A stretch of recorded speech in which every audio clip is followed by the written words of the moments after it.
Don't be surprised when you face people who are against you.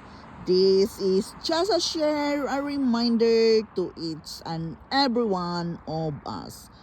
Don't be surprised when you face people who are against you, because God will allow situation where it looks impossible so He can show you His supernatural provision. But you have to trust Him. The scripture says He makes streams in the barren places, rivers in the desert. There may be things barren in your life. You don't see how it could ever change. No, but get ready, because God is about to strike a rock. You're going to see provision you can't explain.